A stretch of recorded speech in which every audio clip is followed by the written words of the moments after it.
volunteer committee, and many of them are right here. We have Zach and Jonathan and Ann and Grace and Aaron and Nancy. And that's it for tonight, but there are a few people.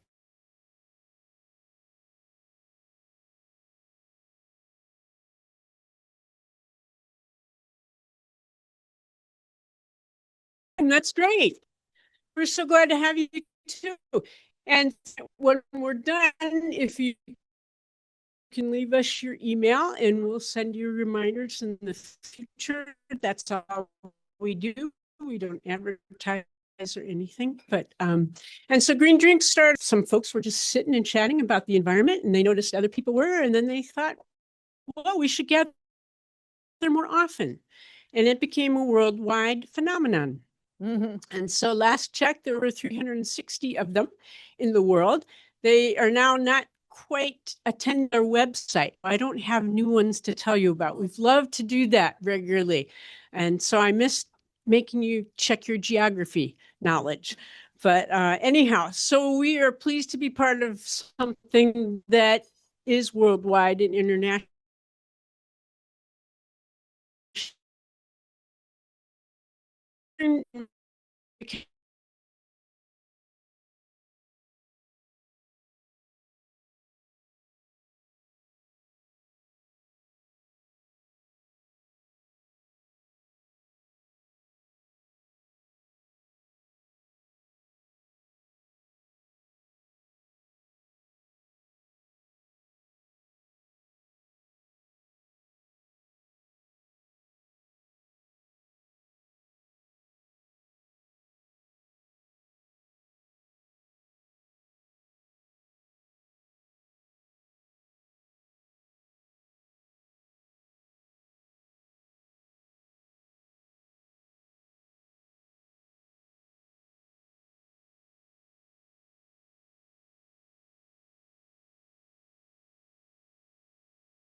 How many people are familiar with regenerative farming? Oh, a bunch of you already. So it is a way of farming to basically harness carbon and bring it back into the soil. And it ends up being a better way of farming. But next week, we're going to have Wanda Farms coming in, who's been practicing it for a long time, and explain how it works, explain the benefits, and their experience with going through those processes. So yeah, come for Earth Month, and we'll be having regenerative farming. Sorry. Give us this.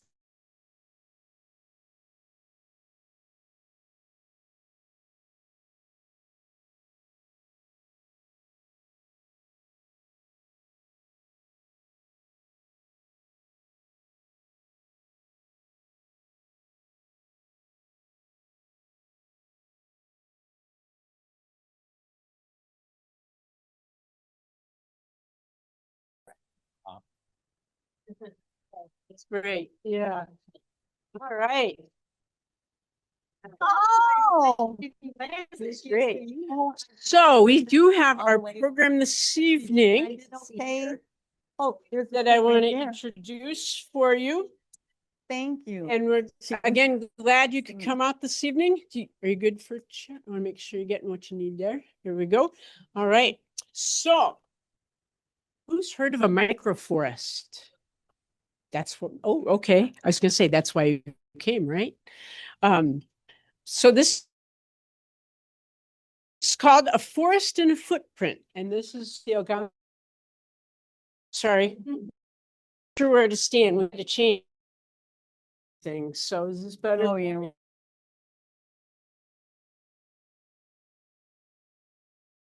On the 25th in 2025, the Algonquin Garden Club and its collaborators, Mini-Forest Alliance and Ruthless, planted the seeds for a greener, wilder future right in Dixie Briggs for Fromm land and water preserve. The ambitious project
Greens and the defenders, environmental defenders of McHenry County for having us here and speaking on our first mini forest in this area. So Carol's and my mini forest journey began at the end of 2023 by an invitation from the Ruthless Readers Book Club to join them in reading Hannah Lewis's book, Mini Forest Revolution, using the Miyawaki method to rapidly rewild the world. Wow, that's a mouthful. Dr. Akira Miyawaki was a professor emeritus at Yokohama National University and director of the Japanese Center for International Studies in Ecology since 1993 and received the Blue Planet Prize for Environmental Conservation in 1996. In this book, Dr. Miyawaki introduced the science behind the techniques, which involves planting native species densely in prepared soil. The book showcases global projects that provide benefits like cooling urban heat islands, sequestering carbon, restoring wildlife habitats, and improving the well-being of the people around them. The book presents an accessible solution for communities, schools, and individuals to combat climate change and restore local biodiversity. The one takeaway that I had after reading this book was a quote from a gentleman who, after watching his mini forest grow, saw many species of birds appear which he hadn't seen in 30 years. How great is that? Okay, Nordson, that's the next one. The sun is clear. Next one. Oh, that's it. Okay. This is the first one of the first mini forests in Illinois. Nordson Environmental Company, if I have it right, started this in Markham. Since Carol and I and a couple other gals from the garden club had never seen a mini forest, in May of 2025, we decided to take a field trip to Markham, Illinois, where the city planted 2 mini forests, one at their library and one at City Hall. So that's before, 3 years after, is that what you got? So we enjoyed walking through this mini forest. It was very overgrown, not overgrown, but very established. Thank you. Very plush. After 3 years. Yep, it was pretty cool. Thank you. Okay, the importance of trees. In my heat island is heat islands are urban areas with large populations and closely spaced tall buildings like Chicago, which block wind and trap heat, contain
after I was surprisingly asked to be interviewed by the Northwest Herald on our first mini forest.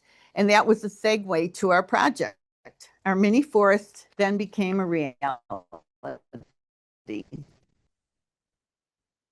We started the mini forest with several members of the book club, the Wild Prairie Pickers, Wild Ones of Greater Elgin, and Friends of the Fox River. Meeting at Schweitzer Environmental Center, and among other planning, we started researching where we could plant our mini forest.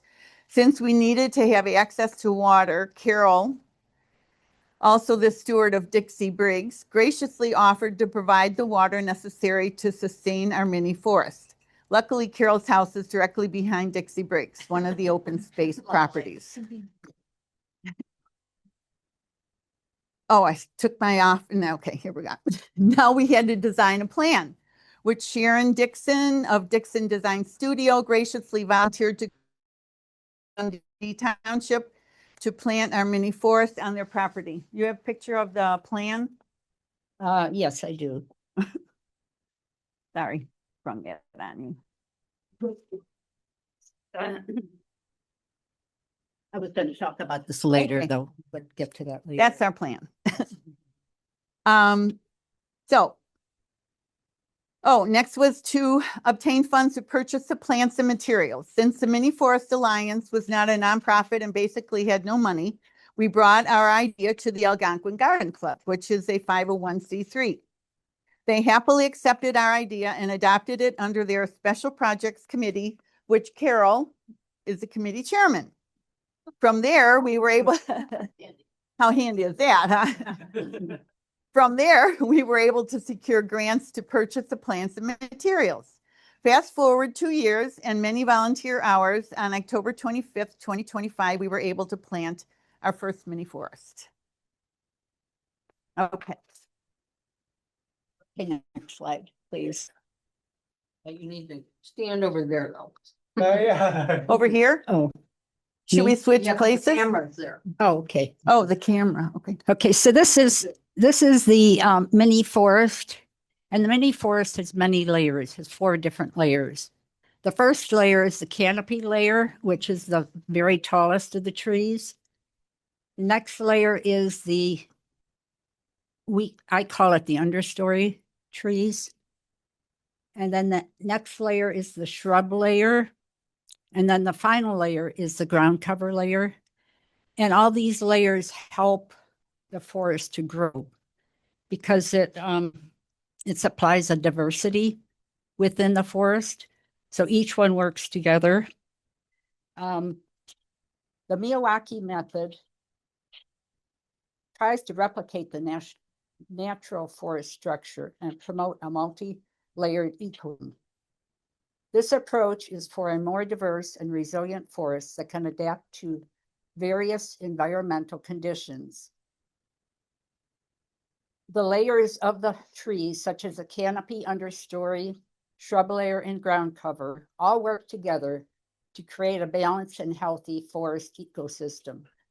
By planting trees in layers using the Miyawaki method, ensures that the forest can thrive with minimal human intervention and is more resilient to disturbance and climate change. Sometimes less is more, but in this instance, planting a huge variety of native trees close together means an increase in biodiversity. The denseness of growth provides a greater amount of forage for pollinators and refuge for birds. More canopy cover shades out weeds and creates a cool home for insects. Plus, the increased leaf litter builds fertility and life in the soil. Also, if you have a variety of tree species, you will have others to step in case one gets a disease. Each of these trees and shrubs and herbaceous plants will attract pollinators, birds, and other wildlife by providing food, pollen, nesting opportunities, and shelter from storms. Okay, next slide, please. So these are the trees that we planted. This is a list of the canopy, the understory, and the shrubs. We have not planted the herbaceous plants yet. We are going to do that this spring. We plan to purchase them. In October, when we did plant the forest, it was too late to plant a lot of those, so we opted to do it in the springtime. But like I said, each one of these provides some food source for birds or wildlife. And I imagine in about 3 years, we will have many songbirds, many birds that we've never seen before coming. This plot is about 25 by 35 feet. It's a rectangular and very densely planted. I'm anxious to see what happens this spring, to see everything start budding out. So it's quite exciting. We've had a lot of people come out and look at it already, and I'm sure they'll be back to see the growth. Okay, we'll move on to the next one. Thank you. Oh, That's that's yours. nice.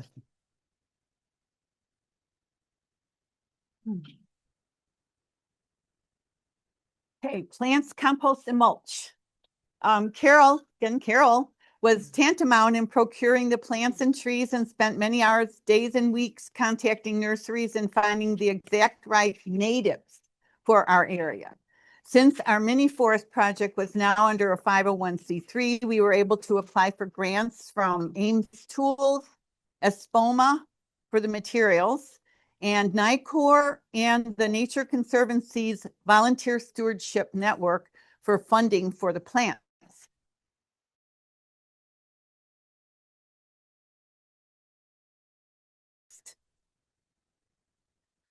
Okay. Oh, the backhoe story. So now the fun begins. We planned Oh, this one. We planned to rent a backhoe to dig the 875 square foot area, and as luck would have it, our friend Lori's husband, Rick, loves to run big earthy moving equipment and offered to run the backhoe for us. So a few days before planting, Rick came and ran the backhoe for a whole day to prepare our site. Thank you, Rick.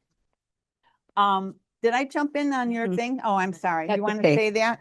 That's okay. I'll step over here. I'm sorry. It's our first Like time. Cindy said, we got a lot of donations and we did get 20 cubic yards of peat moss, which if you've ever shoveled mulch or anything, it's quite a bit. But the garden club ladies, many of us are in our 70s. We got out there with our Ames shovels that were donated by Ames. And we thought, well, we're going to start shoveling. So we did this for about 3 or 4 hours in the hot sun. And then finally we decided this is a lot of work. I think we need help. So I did call in my son. I think you can go to the next slide. Oh, this is the mushroom compost that we got from was it the Golden Gills? Yeah. Golden Gills Mushroom Farm in Wakanda.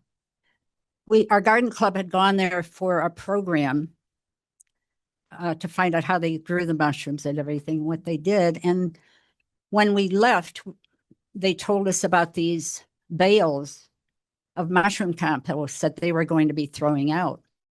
Well, of course, we all know how good mushroom compost is. So we loaded up our cars full and came back with about 75 bales. Yeah. Yeah, that's these. That's straw that we had gotten because you have to put a layer down as a mulch at the end. But some of the backhoe. some of the bales of mushroom compost still had the mushrooms growing on them. You could have picked them and taken them for dinner. So yes, this is what Cindy talked about. That's the backhoe that we rented because he had to dig down about 18 inches to prepare the soil. And then advance the next one. Okay, so this is my son with the compost that we started to shovel, and we decided it was too much. We had 4 truckloads brought in. Yes, it is. This is Dixie Briggs Nature Preserve. It's a beautiful nature preserve. If you haven't been there, you should come out and see it. It's lovely. So then the next step was once we got everything spread, we had to plot out our area of where we were going to plant everything. And I have this.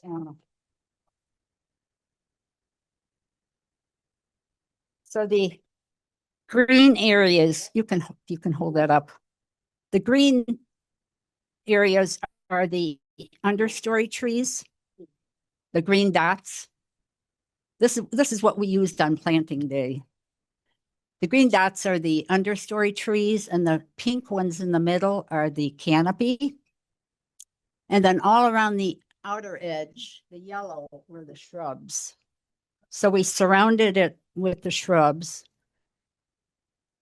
in a 3-foot square, 3 by 3 foot square. There was one canopy tree in the middle. And then on the corners of each of that square, there was understory tree. So it was dense. They were all about 18 inches apart. But that's the way the Miyawaki method. Yes. In a 3-foot square, there were 5 trees. Correct. You can. Yes, please. Thank you. But that's the way the method works to get everything to grow so quickly because they're all reaching for the light. They grow upwards. And they all work together. The root systems and everything work together to help each other. Pardon me? Will you cut them down later since they're too dense? No, we don't plan to. 100-foot furrow. It'll shade out the other ones. It will, I think some of them will die off Yep. eventually. The strongest will survive. They won't all take. Yeah. So, okay, and this one's yours, Cindy. Oh, that one's yours. Sorry, I was hiding. Okay, planting day. We had 27 hardworking volunteers show up at 8:30 a.m. One came as far as Lake Villa. The mayor of Algonquin, Debbie Socine. was there to dig the first hole. We greeted the volunteers and Carol explained the planting procedures and off to work. It was a long day, but the volunteers worked hard for about 6 hours and did not leave until the last tree was planted. We offered sandwiches and chips from our local Algonquin sub shop, beverages, and lots of goodies. Excuse me. Okay, so this was planting day.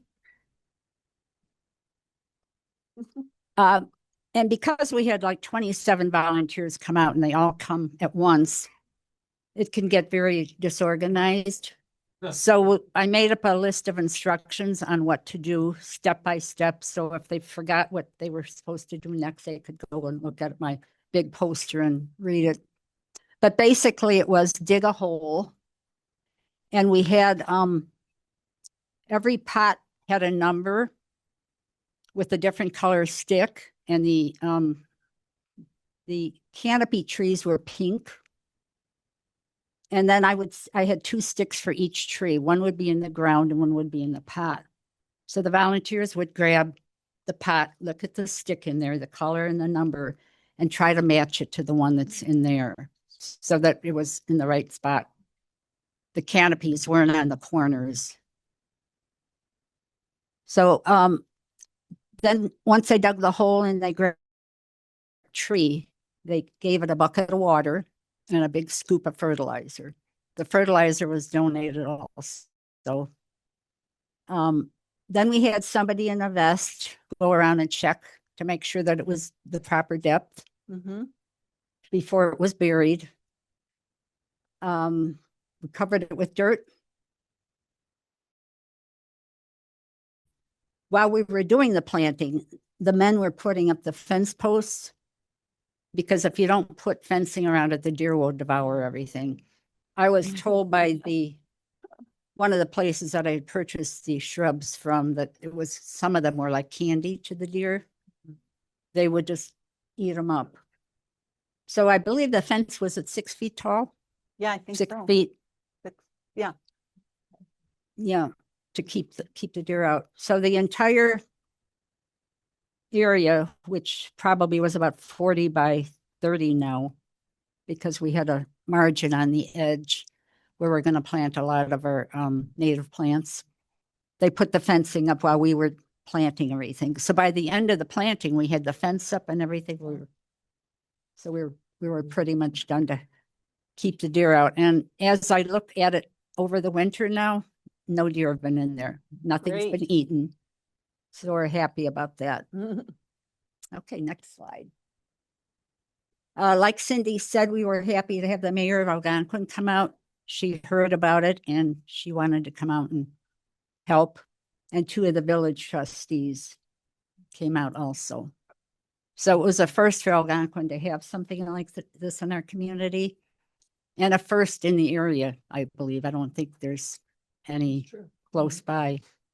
So it's a new thing for our garden club, but it's exciting. We're looking forward to doing more, hopefully. That's Okay. Let's see. How thick is your hay that's, 8 inches. 8 inches?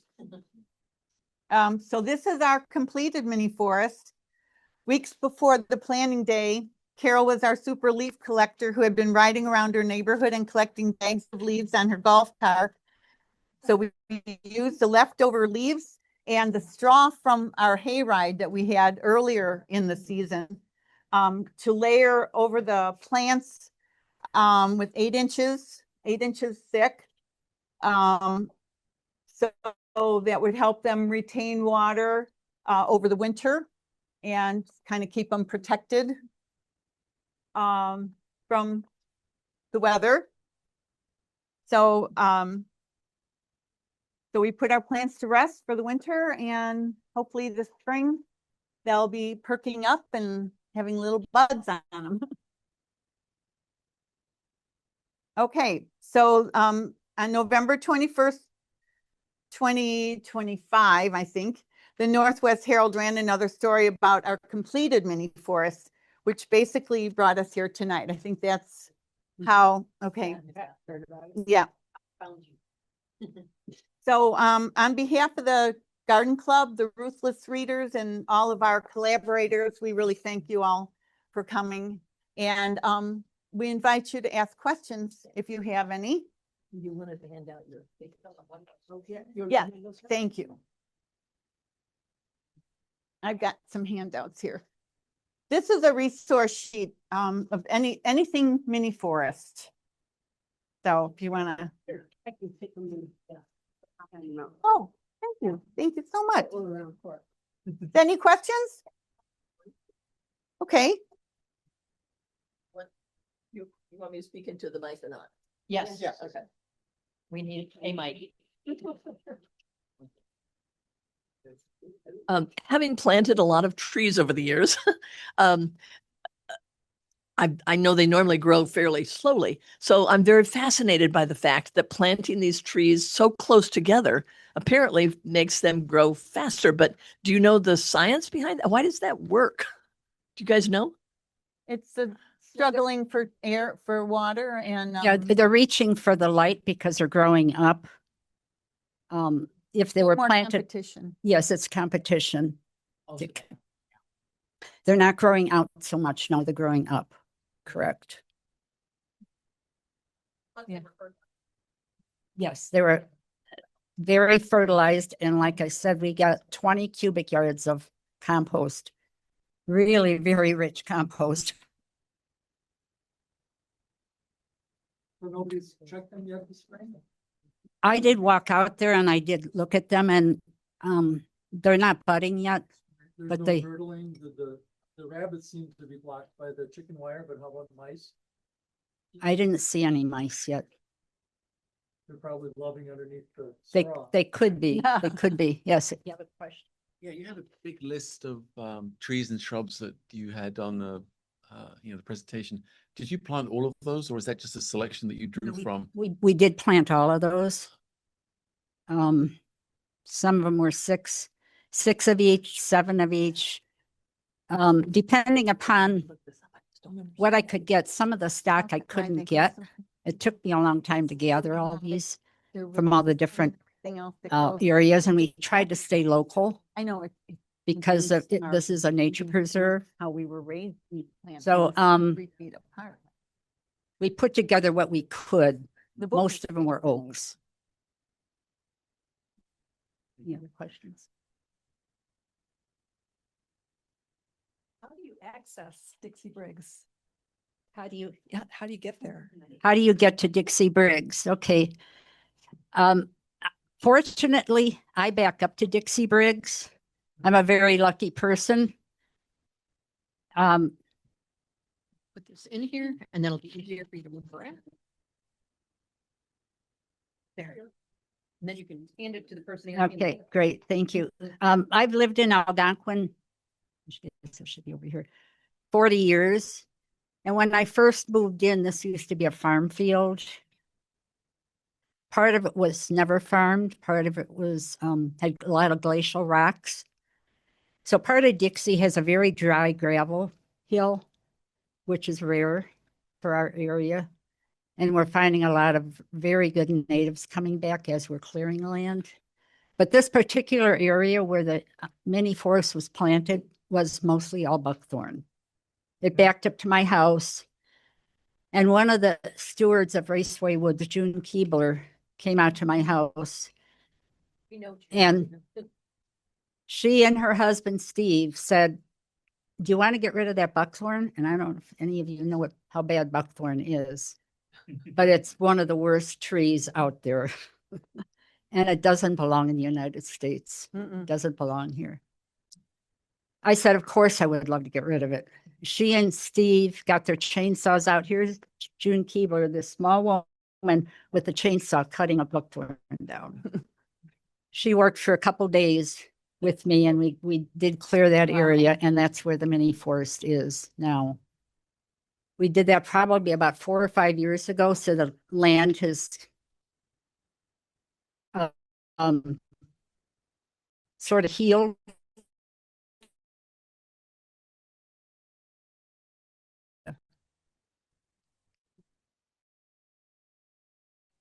Make sure you can put in on the herbaceous level.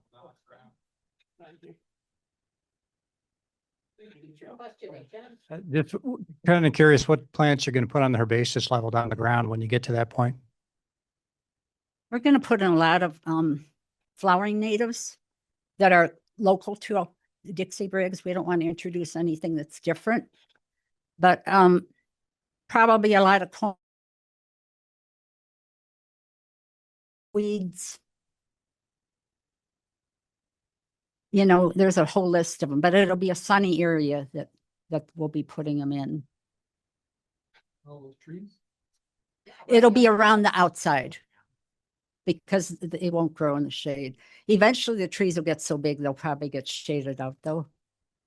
But in the meantime, it's going to provide a lot of pollen for the pollinators.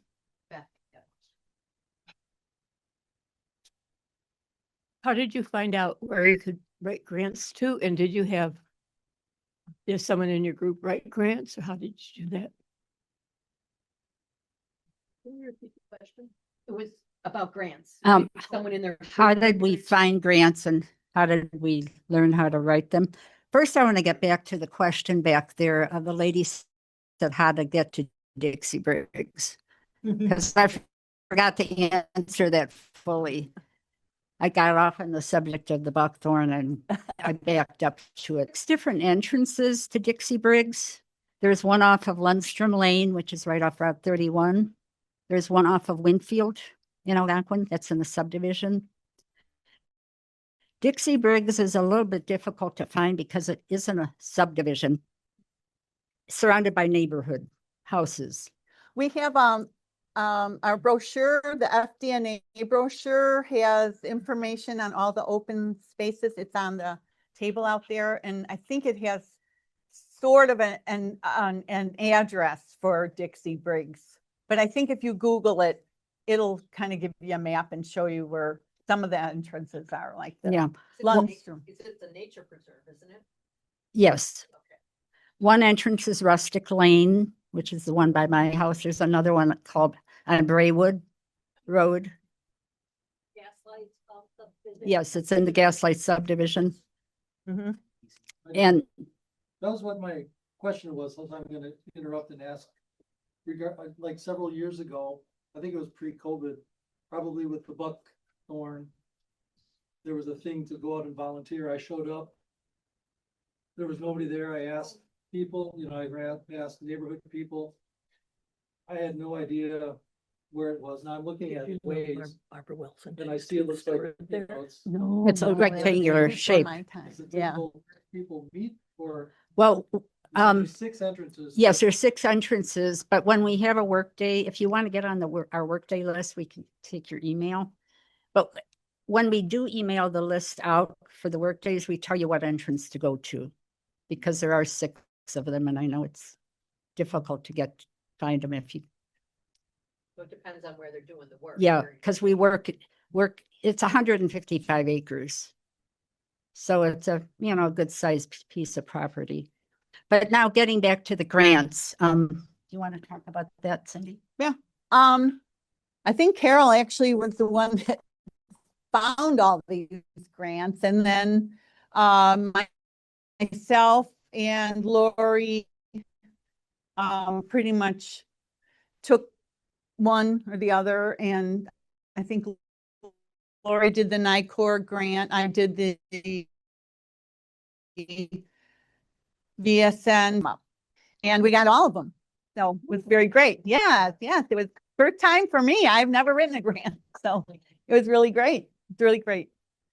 Any other questions? Yes. How do you find a grant? Carol knew because of working with open space in Dundee Township. She pretty much knew where to find them. We have a grant lady here. You want to say something, Sue? Sue Bennett, was she? Finding grants? Yeah.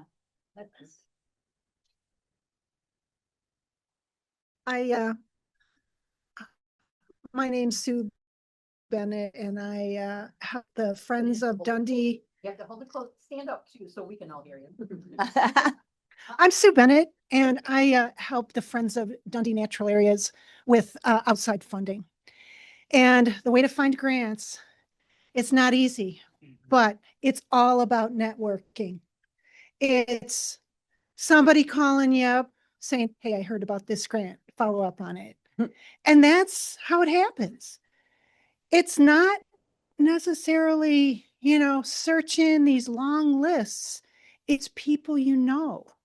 It's people in your community that are going to give you money for good projects. If you have a good project like this mini forest, it gets funded because it's unique. So that's how you find funding. It's really just word of mouth and keeping your eyes and ears open and having a really good project. I was gonna say, you have to have a project and it planned out. Yeah. Before you can get those grants. Yep, pretty much. They want to hear all about it. Any other questions out here or? Oh, Yeah. Way in the back. Here we go. Is there a percentage of the plants that you expect to die of the trees? Because when these get growing, the big ones, it just seems like it's so overplanted. I just wondered how you decide, I know I have a red bud in my front yard and it's taken over the whole front yard. I can't even imagine on top of, with the oaks and everything, the understory, what survives and what doesn't, what percent? Or is there? You just wing it?